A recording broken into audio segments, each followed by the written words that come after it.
Alright, so it's a little windy out here today, so y'all have to bear with me. I'm working on today doing the grading and leveling. So as you see on the left side, I'm too high. So I gotta dig that side down a little bit. Alright, so here's the solution. While I'm raising my jack, I'm gonna keep an eye on that level, and then when I get to where I need to be, then I'm gonna make adjustments accordingly, and that should help to solve that problem.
A little easier said than done, but we're getting there.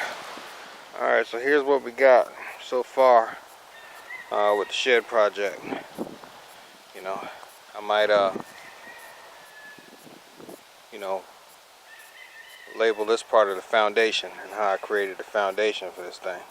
But there's a center block here, and I'm using some 4-inch center blocks, 4 by 12 or 13, whatever size they are, for the parts that are lower on the foundation. And then I got like pretty much this whole side is all, 4-inch high center block. And if I have my tape measure, I get a measurement out on that. But anyway, down here it wasn't enough for a whole center block, but I mean for a whole, 2 big center block. So I put a piece of wood under, salt treated wood. Also used the jack to help level it. Then I go back to the bigger center block here, and in the middle, pretty much the whole middle, up to about near the front. I go back down to the 4-inch 2 by 4. Center blocks.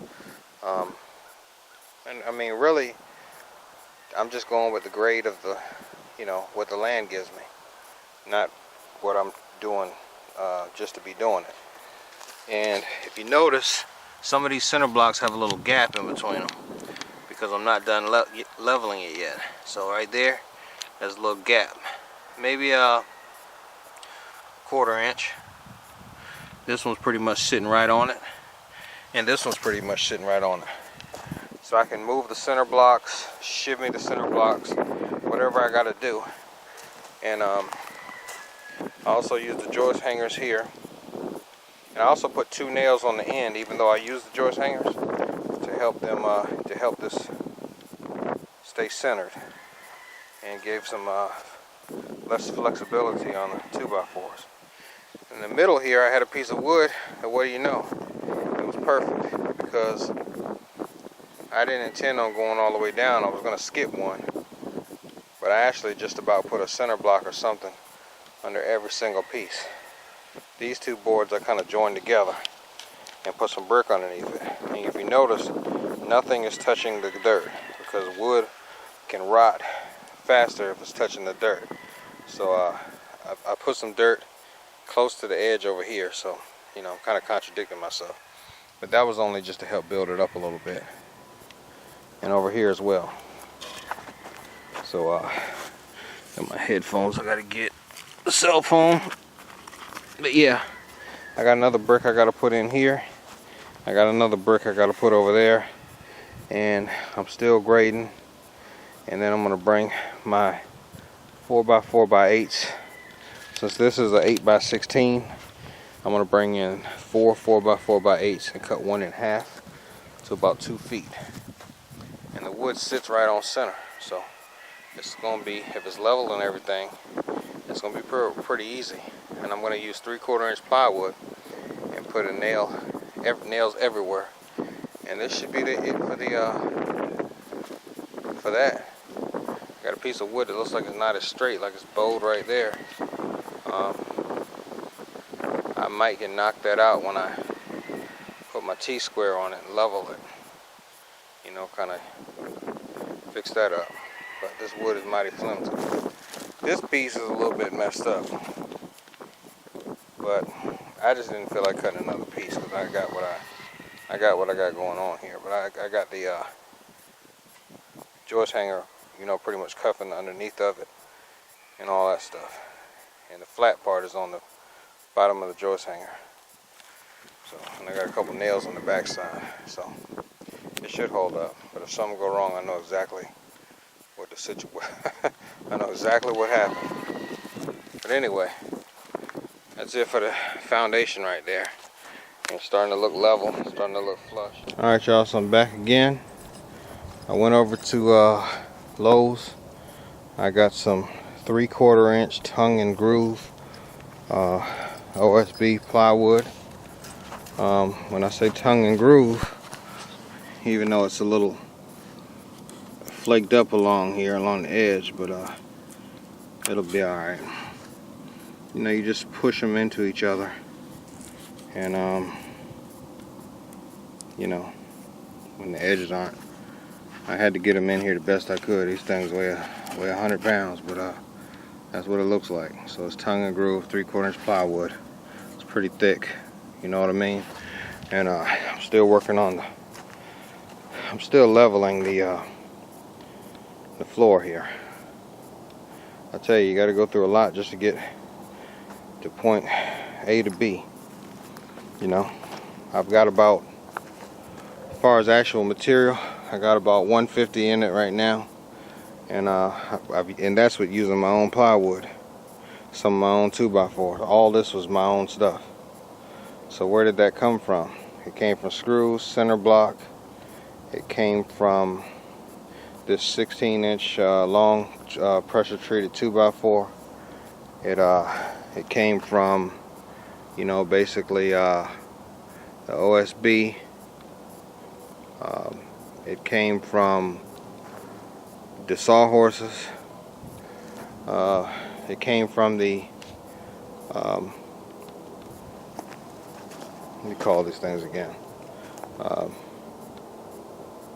These metal brackets that hold the 2x4 to the wood, you know, all that stuff. But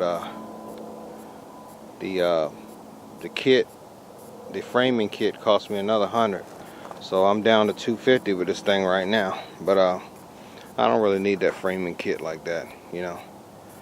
I already know how to do a floor the way that I want to do the floor. And I also, as far as, you can get a frame, you can get plans off the internet.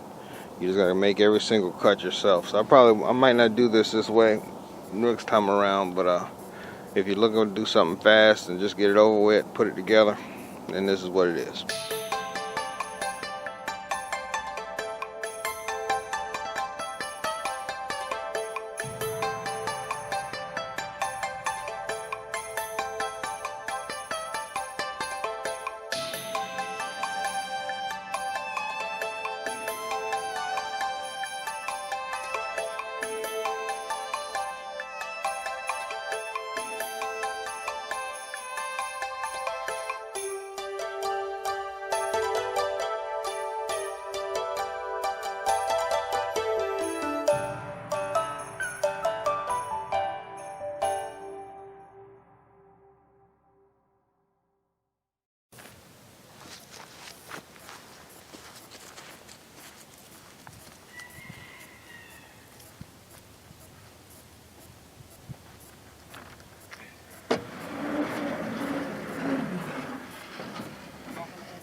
cutting this way.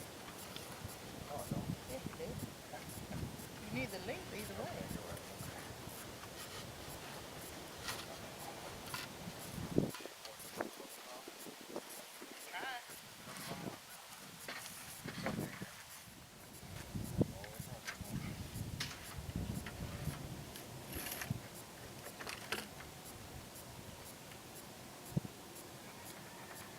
You see that? I hate these number rollers. I just think they don't work. That's how you got to put on double check, triple check. Well, not check. Got the proper line. Because I make the real cricket.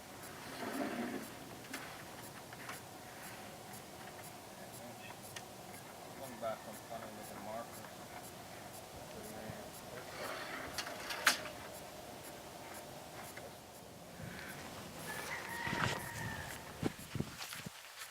Alright, so I put a few screws in it. And there she is. The shed floor.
Alright, so I'm over here still working on the shed project. I put a tarp over it, keep it from, getting, so I can get it covered up. And it did rain a little bit. And I also bought some more lumber. I bought some more of these. Let me zoom out a little bit. Bought some more 2x4x16s. My trailer's a little small, so I had a driveway looking kind of crazy, but I got it done. Also, if you come around here, I'm about to rip some more 2x4s, some of the extra wood that I had. These are 8 inches wide, and they're allowing me to get, 2 2x4s off each one. They're probably about 8 by 12s, I'll say. And I also put these little plates up here. These plates came out of the shed kit, but they go about every 2 feet where the wall is going to be. So that's 1, 2, 3, 4, 5, 6. I got a few more. You notice over here it's right even with the 2x4 that's underneath, and so is it over here. And these are full sheets of plywood that went all the way down, 4x8, and they're 3/4 inch tongue and groove. Over here I'm a little off. 2x4 is there, and the board stopped here. That's probably my error. Alright, so to get back at what I was saying earlier, when I measured across here, why this plywood isn't matching up to my stud at exactly 2 feet. If you go down here, I'll start here. 2x4 is right there where the mark is, going all the way across to the other side. go over one, 2x4 is right there, going all the way across the other side. Same here. Same here.